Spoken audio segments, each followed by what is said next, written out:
এই বাড়ির কেউ না বললে নীলু এই বাড়িতে ঢুকবে না, এই ছিল তার জেদ।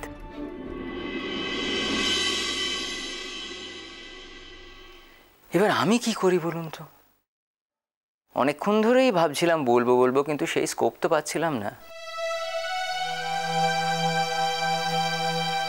আপনারা আমাকে যেভাবে অ্যাভয়েড করছিলেন,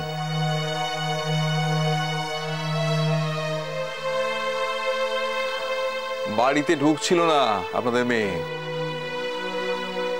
বাইরে দাঁড়িয়ে দাঁড়িয়ে কাঁদছিল।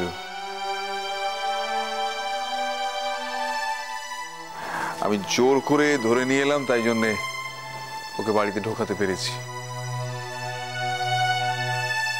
নীলু কাল তার শ্বশুর বাড়িতে ছিল।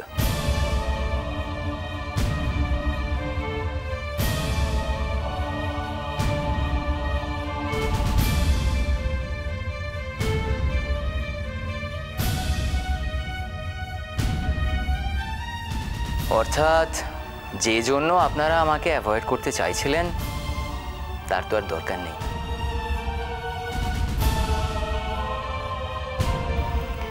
আমি নীলুকে আর ডিঙ্কাকে নিয়ে বাড়ি ফিরে যাব, আর তারপরে ভাবছি দিল্লি।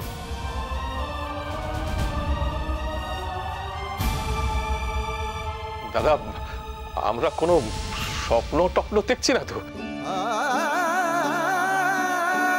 আমার তো তাই মনে হচ্ছে পলু, আমার মনে হচ্ছে আমি এখন স্বপ্ন দেখছি।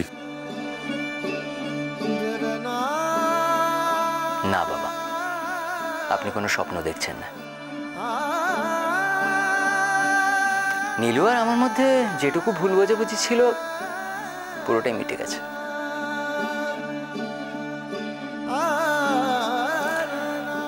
সরি দিয়া, হয়তো কাল যা করেছি আমি অন্যায় করেছি, কিন্তু কালকের দিনটাও তোর জীবনে একটা দরকার ছিল। আজকের এই দিনটার জন্য এতটুকু তো স্বীকার করবি নিশ্চয়।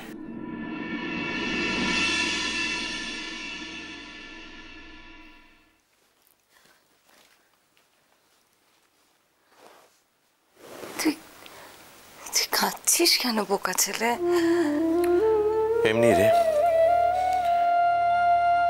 নিজের প্রাণের চেয়ে প্রিয় দিদির সঙ্গে মিসবিহেভ করতে গেলে বুকের ভেতরটা কিরকম কাটা ছেঁড়া হয় সেটা ভাই হিসাবে একমাত্র আমি বুঝতে পারি।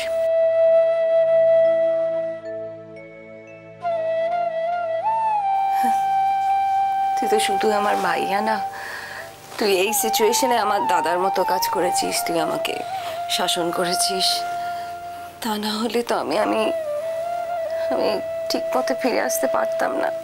তুই আমার দাদার মতো কাজ করেছিস।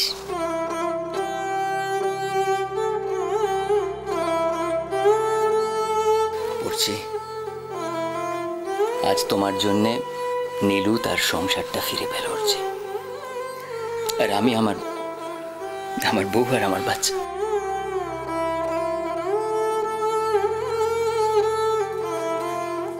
We are ever so grateful to you, Archie. Ever so grateful. শুন কিনে, মোর কিন্তু তোর কাছে একটু নিবেদনটা আনছে। সেটা কি বটে? সেটা হলো যে তুদিগের কিন্তু এখন এই ঘরটা ছেড়ে যাওয়াটা চলবে না। এখানটাই থাকতেটা হবে, ব্যাস। মু কোনো কথাটা শুনবো না। সামনে রং খেলাটা আনছে, আর মোরা সকলে মিলে রংটা খেলবো।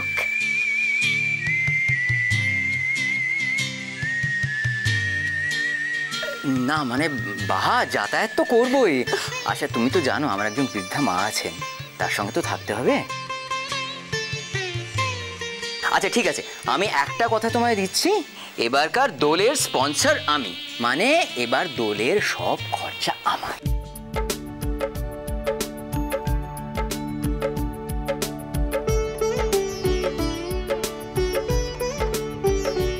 দাঁড়া কিনে, রূপো দিদি চল কিনে।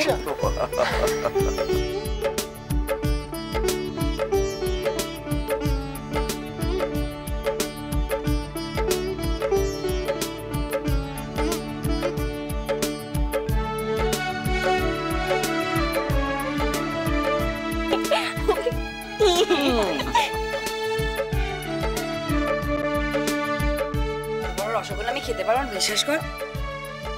একটু ভেঙে দে, একটু ভেঙে দে। এই তো, থ্যাংক ইউ।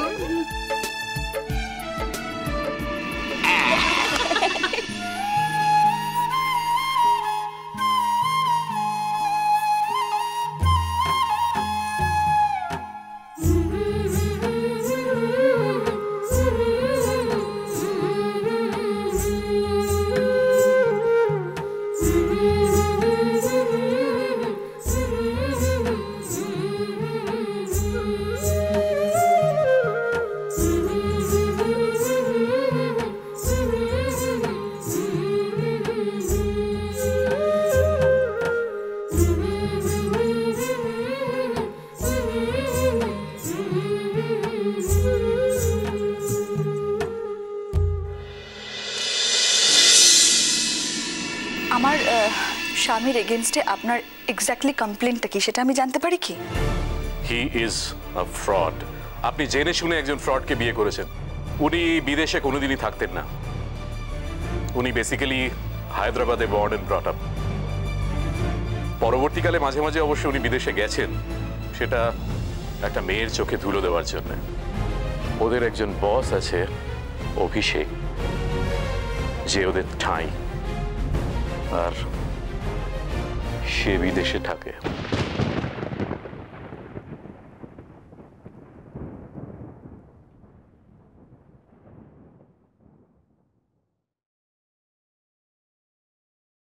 হ্যালো,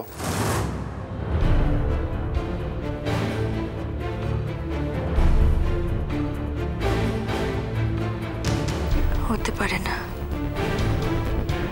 এই মুখ কখনো এত অবিশ্বাসী হতে পারে না, কোনো পাপ করতে পারে না।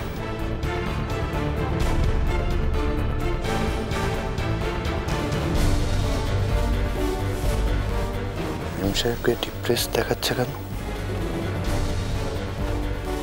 কি সব জেনে গেছে? কি হয়েছে মেম সাহেব? শরীর খারাপ লাগছে? মা যে কেন হয়তো দিল্লি চলে গেল? এখানে থাকলে তোমায় একা একা বাড়িতে থাকতে হতো না। বাড়িতে পুলিশ এসেছিল।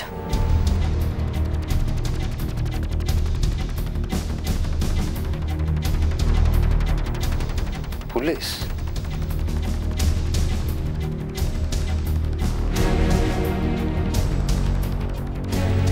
আসার কথা নয়।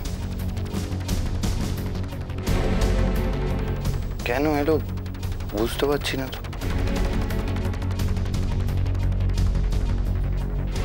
অভিষেক কে বিক্রম?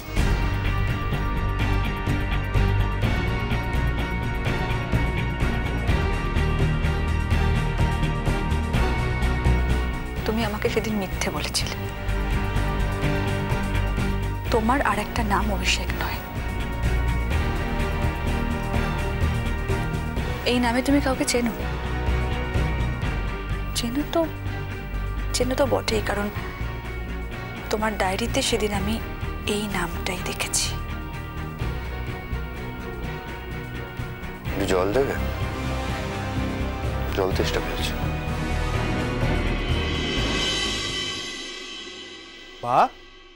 বাবাকে নিয়ে পড়েছিস তো? দেখ কেন সকলে চাঁদাটা দিয়ে দিয়েছে, এই কিপটে বুড়াটা শুধুই নিচ্ছেন। আমি 5,000 টাকা দিয়ে দিচ্ছি, পরে সময় মতো বাবা ব্যাংক থেকে তুলে মাঝিয়ে দেবে। আরে কি বলছো? 5,000 টাকা মানে? আরে ওরা অত টাকা চাইনি, ওরা চেয়েছে 1,000 টাকা। সে আমি 500 ঠিকই দেবো।